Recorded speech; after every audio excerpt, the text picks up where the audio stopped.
Oi, eu sou Cíntia Blink, estou estudando aqui para o concurso da Receita Federal. O objetivo é chegar ao cargo de auditor da Receita Federal e hoje estou tendo contato pela primeira vez com o direito administrativo.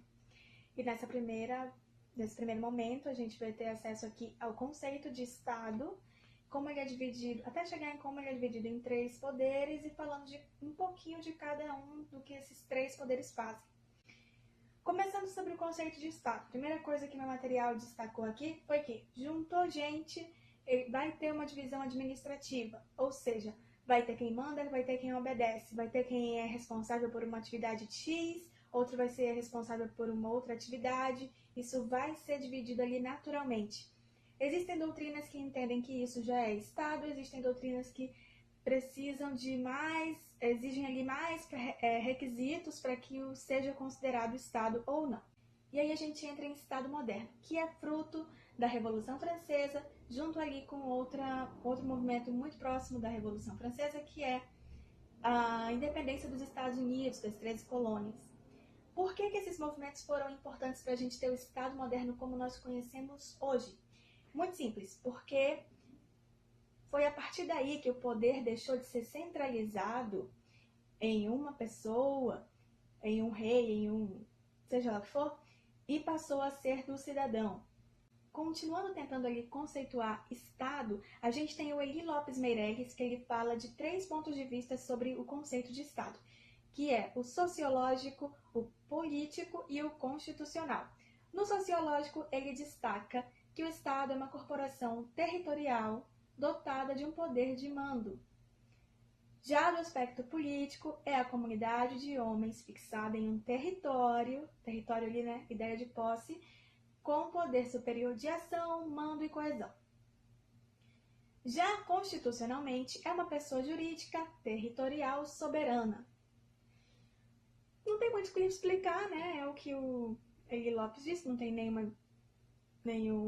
nada é muito difícil. Resumindo em miúdos o que ele disse aqui, Estado é poder, gente e território.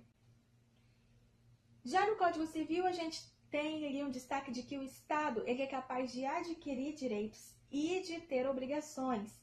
E com isso a gente pode começar a falar do Estado de Direito.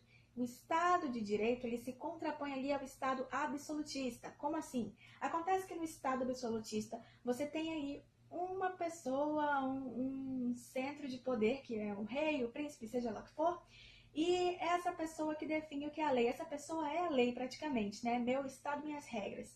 Já no Estado de Direito, não é bem assim.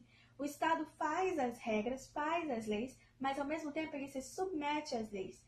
Se ele infringir a lei, vai sofrer aí as punições disso. Ele não pode mudar a lei porque ele deseja, não é a vontade dele que diz. O Estado pode mudar as suas leis, mas deu para entender? O importante é só destacar que no Estado de Direito, o Estado se submete às leis que ele mesmo cria. O Estado deve se submeter às regras. Estado de Direito. Isso tem que ser lembrado. Os elementos do Estado, nós temos aí o povo, o território e soberania. Eu conduzo o meu Estado de acordo com a forma que eu organizo, segundo as leis do próprio Estado aí que o Estado mesmo cria. Dentro do Estado nós temos 3 divisões: poder legislativo, o poder executivo e o poder judiciário.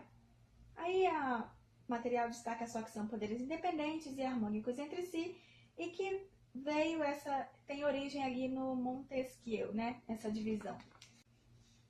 E para que serve dividir o Estado dessa maneira? Tem 2 serventias.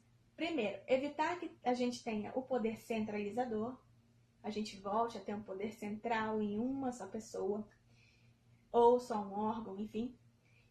E também para especializar esses poderes, por exemplo, enquanto o legislativo vai legislar, o executivo vai administrar e o judiciário vai ali aplicar as leis, né? E quando houver algum litígio, o judiciário entra em ação. Então, é basicamente por esses 2 motivos, para especializar e para evitar a centralização do poder. Uma coisa importante sobre isso, essa função de cada poder é muito simples, né? A gente sabe. Agora, uma coisa importante é que, apesar de ter essas funções típicas, cada poder, eles têm flexibilidade. Por exemplo, se uma Assembleia Legislativa, por exemplo, que é ali poder legislativo, precisa, por algum motivo, punir um dos seus servidores que cometeu alguma infração ali contra o estatuto, o regimento interno da Assembleia. Então, ele está agindo como age o Poder Judiciário, mas ele pode fazer isso. Então, não é super rígido ele ficar no quadradinho dele de só legislar. Ele administra, de certa forma, ali dentro do poder dele. Ao mesmo tempo, o Judiciário, por exemplo, ele tem um regimento interno. Quando ele faz esse regimento interno, o que ele está fazendo? Ele está legislando. Então, há uma flexibilidade. Apesar deles terem essas funções típicas, essas funções não são exclusivas. Por enquanto, é o que o material destacou até aqui. Daqui a pouco a gente vem com o segundo momento.